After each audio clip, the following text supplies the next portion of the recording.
Anybody who disagree with the way I speaks the Bible, first go read the entire Bible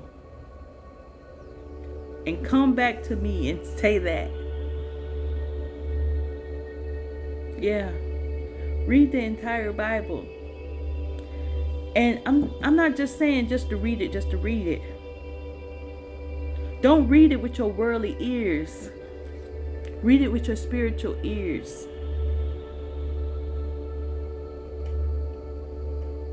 You heard that?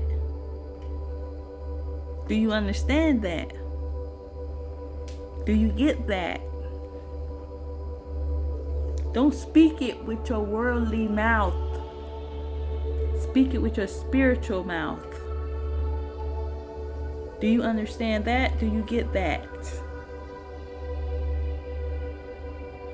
Y'all remember in the Old Testament, almost throughout a lot of those books, I don't want to say more than half. I don't want to say 50%. I think probably more than 50%, but I don't want to say that because I don't know the correct numbers, the right numbers. But God, every time he got mad, he destroyed places. Like straight up destroyed it. Bye.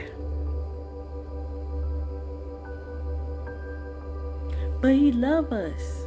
He forgive us. He give us grace. He does. He does. But he chastise us too. And that's the truth.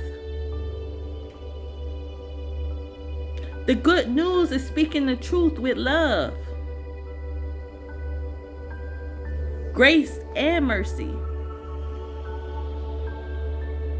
But love and truth will give you life. I'm just saying. Yesterday in my podcast, well, not yesterday, the day before yesterday, I think, in my podcast, when we was reading that scripture, I said something. It wasn't written, and that's why I don't even like taking notes. I was trying to take notes and have questions prepared, but I just like going with the flow because of this. This is what happened. What I had a revelation. So the chapter that we was reading, Jesus was helping people. It was a paralyzed man he helped up. He said, pick up your mat and go. Right? And the guy who was on the podcast with me said, if people sit down in the chair long enough and stuff like that, they can walk and stuff like that. And he was saying, I saw people have to have faith and they have to believe. That's what I said. They believe in Jesus and they had faith in Jesus and they got up and walked. It's just like having a little child.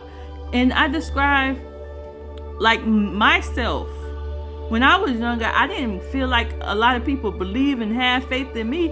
If they did, they didn't say it much. And that's the truth. That's my testimony.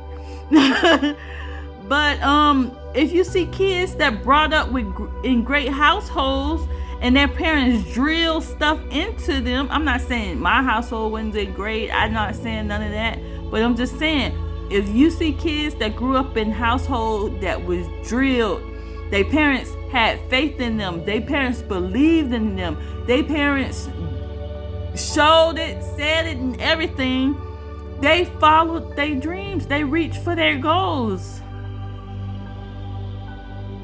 And they conquered them. Versus a house that have,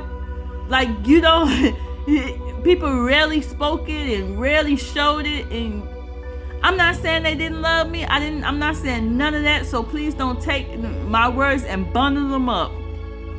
Because I know people will do that. I'm just saying, it's more certain households give their kids more push. And that's the same thing with Jesus. The man say, Jesus told the paralyzed man, get up, get your mat and go. He had faith and he believed in Jesus, and that's what he did. Got his mat and left. And that's the same thing that people do when they have faith in you to get up. They have faith that you can get up and make something of your life.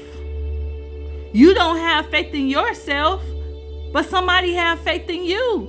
And the more people that have faith in you, you start believing in yourself. That's one reason why, like, throughout my life, I love quotes. I love motivational speakers. I love people that love to motivate people to get up and do better with their life. I love that. My son, like, one day, I was telling this story on the podcast too. One day I was in here like kind of down and out, not really like crying or nothing, but you know, that's when around the time that people died in my life, and moping around. I was just in a room with like pure silence and just laying in the bed. And my son came in there and said, "Mom, what happened? Why you not listening to none of your motivational stuff anymore?" And that just like woke me up and just got me going and got me feeling better. You know, it gave me some kind of hope, some kind of faith, some kind of belief. It just got me up out of that slump. You know, I wasn't going to be in that slump for long, but it just did something to me. So that's what Jesus do. Jesus say, "Come here, daughter, stand up. Take me by the hand. I got you." Boom. Bye, y'all.